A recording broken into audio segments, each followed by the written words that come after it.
Welcome to another episode of She's Evolving. I'm Elena, an endocrinologist with a passion for helping women navigate the complex waters of hormonal health and longevity. Today, we're stepping slightly outside the lab and into the heart of our daily lives. We're talking about a superpower that most of us feel too guilty to use: the art of saying no. And I'm Julia, a clinical psychologist. I spend my days helping women rediscover their voices, their boundaries, and their worth. Elena, I think this topic is perhaps one of the most requested ones in my practice. If you've ever looked at your calendar, felt a pit in your stomach, and thought, why did I agree to this? Then this conversation is for you. We're going to dismantle the guilt that keeps us trapped in a cycle of overcommitment. It's so true, Julia.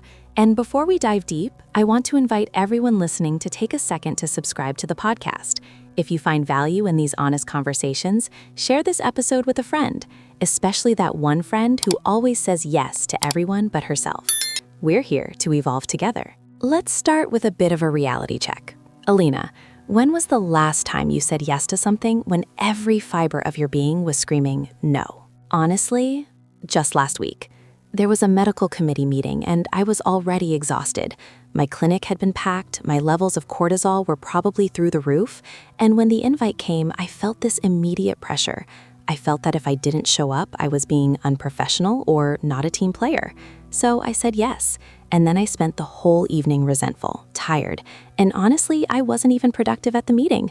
My body was there, but my mind was just counting the minutes until I could go home. That resentment is such a clear physical signal, isn't it? For me, it happened recently with a family obligation. It was one of those "we always do this" type of events. I felt that if I stayed home to just breathe, I would be the difficult one, the selfish daughter or sister. We carry these labels like heavy stones in our pockets. We think that saying no will somehow break the fragile peace we've worked so hard to maintain. It's funny you mentioned the labels. In my world, I see the physical toll of those labels.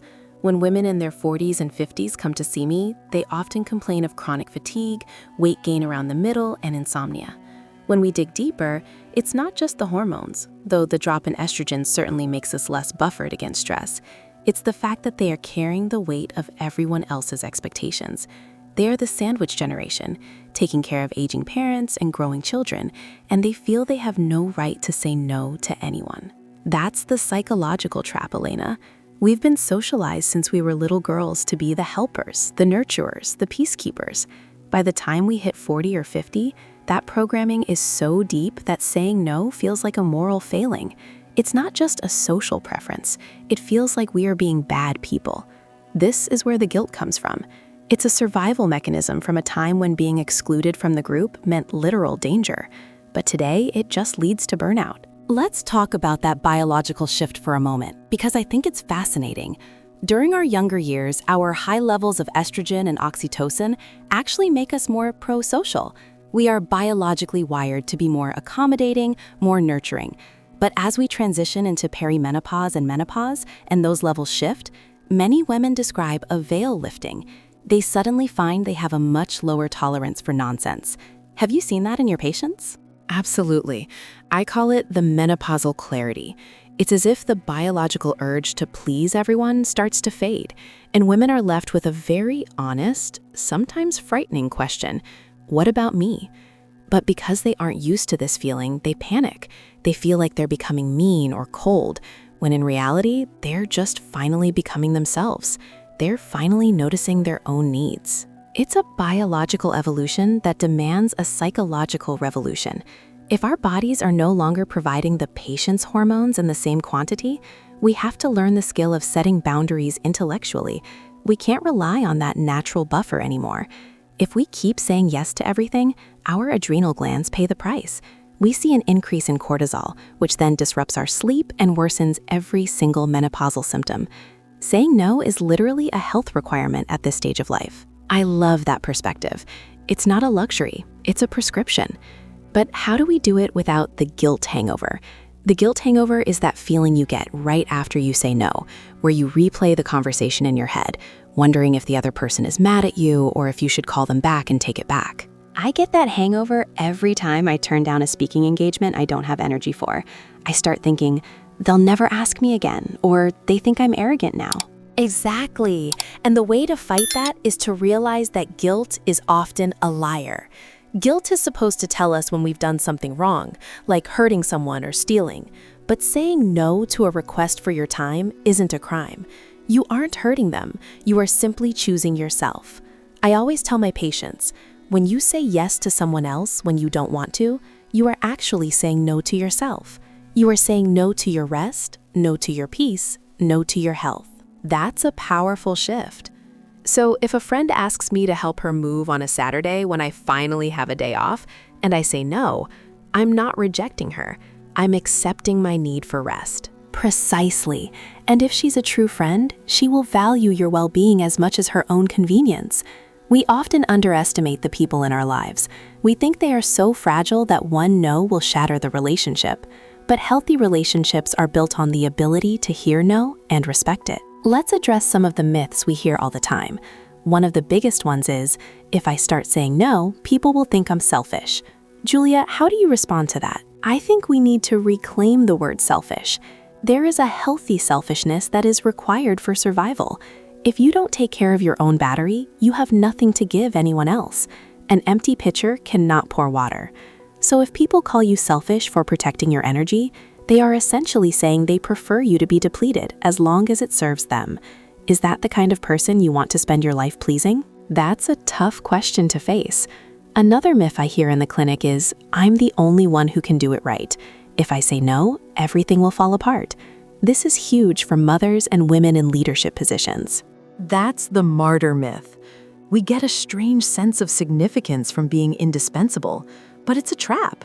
It leads to a life of resentment. If you are the only one who can do it, it's because you haven't allowed anyone else to learn, or you haven't delegated. By saying no, you are actually creating space for others to step up. You are giving your partner, your children, or your colleagues the opportunity to grow. I had to learn that with my kids. I used to do everything for them, thinking I was being a good mom, but I was just exhausted and they were becoming dependent. When I started saying, no, I can't drive you there today, or no, you need to figure out your own dinner, it was hard at first. The guilt was intense. But then I saw them becoming more capable. My no gave them a chance to say yes to their own independence. What a beautiful way to put it. And what about the workplace, Elena? I know many of our listeners struggle with saying no to their bosses or extra projects because they fear for their job security, especially as a woman over 40. It's a real fear. Ageism is real. But there's a professional way to say no that actually increases your value. Instead of a flat no, you can say, to give this project the quality it deserves, I can't take on another task right now. Which of my current priorities should I shift to make room for this? This shows you are focused on quality and that you understand your own capacity. It's about setting a boundary with data and logic rather than emotion. I love that. It's a negotiated no. It's not about being unhelpful, it's about being realistic. Now, let's talk about the how. Some women literally don't have the words. They get flustered and the yes just slips out before they can stop it. I call that the reflexive yes. It's like a muscle spasm. It really is. So the first step is to buy time. You don't have to answer immediately. Practice phrases like, let me check my calendar and get back to you, or I need to think about that. I'll let you know tomorrow. This gives your logical brain time to catch up with your people-pleasing heart. That's such a practical tip. I've started doing that with my clinical schedule. Instead of saying yes to every extra patient, I say, let me see where we can fit this in without compromising the care of others. It changes the whole dynamic. And when you do say no, keep it brief. You don't owe anyone a 5-paragraph essay explaining why you can't go to their Tupperware party or why you can't work late. I'm not able to make it, but thank you for thinking of me, is a complete sentence. The more you explain, the more you give the other person hooks to try and talk you out of it. A no with a long explanation is just an invitation for a negotiation. I read that somewhere and it changed my life. If I say I can't come because I'm tired, they might say, oh, don't worry, it'll be relaxing. But if I just say I'm not able to make it, there's nowhere for them to go. Exactly. You aren't being rude, you are being clear. Clarity is kindness. Being vague and then canceling at the last minute because you're too overwhelmed, that is much more hurtful than a clear no from the start. We've talked about friends, work, and family, but what about the internal no? The no we have to say to ourselves, to that voice that says we should be doing more, exercising harder, eating perfectly, being the perfect wife, the perfect doctor. That's the most important no of all. It's the no to perfectionism. In our 50s, we have to realize that our energy is a finite resource. It's like a bank account. We can't keep overdrawing it without a collapse. Saying no to the internal critic is an act of profound self-love. It's saying, I am enough exactly as I am, even if I didn't cross everything off my to-do list today. I think that's a perfect place to start wrapping up. Our bodies are changing, our lives are evolving, and our boundaries must evolve too. This isn't about becoming hard or uncaring. It's about becoming more intentional. When we say no to the things that drain us, we finally have a yes that means something for the things that truly matter. I want to leave our listeners with a small challenge. This week, find one thing, just one, that you usually say yes to out of obligation and say no. Don't over-explain, just say no. And then sit with the guilt for a moment. Notice that it's just a feeling, and it will pass. And notice the space you've just created for yourself.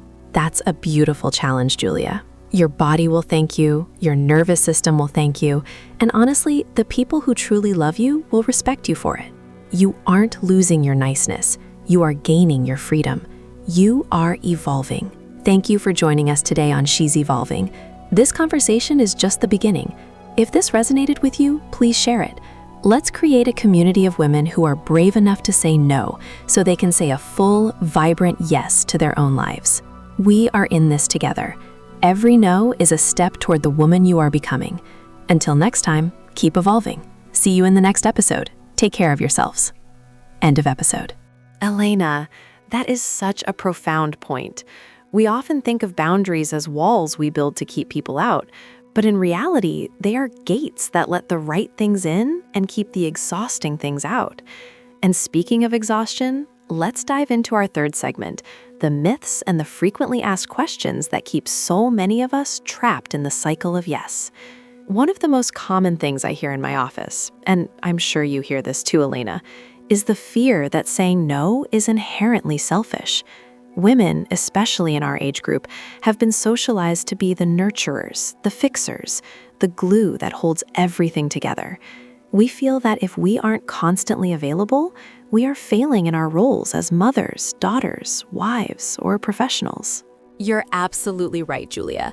And from a medical standpoint, that fixer mentality has a high price. I see women who are literally vibrating with tension because they've taken on the emotional labor of everyone around them. They ask me, Elena, is it selfish to want an hour to myself when my kids need help with their taxes or my husband needs me to organize his schedule? And my answer is always, it's not just not selfish, it is medically necessary. If you don't say no to the external noise, your body will eventually say no for you in the form of a migraine, a back spasm, or chronic fatigue. That's a powerful way to put it. The body saying no when the voice won't. I often get asked, Julia, if I start saying no now, after 50 years of saying yes, won't people think I've changed for the worse? Won't I lose my friends? This is the fear of abandonment. We worry that our value is tied solely to our utility. We think, if I stop doing things for them, why would they want me around? But here is the truth. People who truly love and respect you will actually value your yes more when they know you are capable of saying no. It makes your presence intentional rather than obligatory. I love that. Intentional rather than obligatory. Another question that pops up a lot in my clinic is about the no at work. Women in their 40s and 50s are often at the peak of their careers, and the pressure to lean in even further is immense. They ask, how do I say no to a new project without looking like I've lost my edge or my ambition? My advice is always to frame the no as a yes to quality. You aren't saying no because you're lazy, you're saying no because you are protecting the integrity of the work you are already doing. It's about energy management, not just time management. Exactly. And let's talk about the guilt part of our title. Why do we feel it so deeply? It's often because we have a harsh inner critic that sounds like a disappointed parent or a judgmental society. To combat this, I tell my patients to practice the no laboratory. Start small. Say no to the extra side dish you don't want at a restaurant. Say no to a telemarketer without over-explaining. Build that muscle. Because Elena, like any physical exercise, setting boundaries requires repetition to build strength. It really does. And I want to address a myth that I think is very specific to our demographic. The idea that we have to say yes to everything because we're running out of time, or because we need to make up for lost time. There's this frantic energy sometimes in women over 40. They feel they have to attend every event, join every committee, and try every hobby. But longevity isn't about doing everything. It's about doing what brings you vitality. If an activity drains your battery more than it charges it, that's a biological signal to decline. That brings us to an interesting question from one of our listeners, Maria. She asks, how do I say no to my aging parents who expect me to be there for every single appointment when I also have a full-time job and my own health issues to manage? I feel like a terrible daughter. This is a heavy one, Elena. It's the sandwich generation struggle. It's incredibly common, Maria, and the answer is, you have to be a daughter, not a medical transport system or a 24/7 concierge. Setting a boundary with parents is one of the hardest things to do because the roles are reversing. But if you burn out, you can't help them at all. I suggest looking for the middle path. Can you say, I can't make it Tuesday, but I can help you set up a car service, and I'll call you on Wednesday to hear how it went? You are still providing care, but you aren't sacrificing your own health on the altar of expectation. That's beautiful. It's about delegating the task while keeping the connection. Another myth is that no has to be a confrontation. It doesn't. A no can be soft. It can be, I'd love to help, but my plate is currently full. Or, that sounds like a wonderful opportunity, but it's not the right fit for me right now. You don't need a 3-page justification. In fact, the more you justify, the more you give the other person room to negotiate your boundary. No can be a complete sentence, or at least a very short one. I've noticed that when women start implementing these small no's, their physiological markers actually improve. Their blood pressure stabilizes, their sleep quality increases because they aren't ruminating over a yes they regret. And their cortisol, that pesky stress hormone, finally gets a chance to drop. It's like their nervous system finally exhales. It's a total transformation. And as we move into our final thoughts for today, I want to remind everyone listening that saying no is an act of self-respect. It's telling the world, and more importantly, telling yourself that your time, your energy, and your peace of mind are valuable assets. You are not a resource to be mined until you're empty. You are a human being to be nourished. Well said, Julia. As we wrap up this episode of She's Evolving, I want you to take a moment today to think about one thing you've been saying yes to that feels like a weight on your shoulders. Just one. And I want you to imagine what it would feel like to set that weight down. Your body will thank you, your mind will thank you, and honestly, the people around you will eventually benefit from a version of you that is more rested and more authentic. Remember, the art of saying no without guilt isn't something you master overnight. It's a journey. Every time you honor your own limits, you are evolving. You are becoming a woman who knows her worth and isn't afraid to protect it. It's been such a pleasure sharing this space with you today, Elena. I feel lighter just talking about this. Me too, Julia. To all our listeners out there, you are doing a great job. This stage of life is full of changes, and learning to navigate them with boundaries is one of the most empowering things you can do. If this conversation resonated with you, please share it with a friend. Maybe that one friend who always says yes to everything and needs to hear that it's okay to stop. Yes, spread the word. Follow us on our social channels, subscribe to She's Evolving on your favorite platform, and join our community of women who are redefining what it means to be 40, 50, and beyond. We want to hear your stories of no and the freedom that came after. Your evolution is a beautiful thing to witness. Thank you for letting us be a part of it. We'll be back next week with more honest conversations about health, heart, and the power of the mature woman. Until then, take a deep breath, listen to your body, and don't be afraid to say no to what doesn't serve you, so you can say a resounding yes to yourself. Goodbye for now, and keep evolving. You've got this. We are right here with you every step of the way. See you in the next episode. This has been She's Evolving. I'm Elena. And I'm Julia. Take care of yourselves, ladies. You deserve it.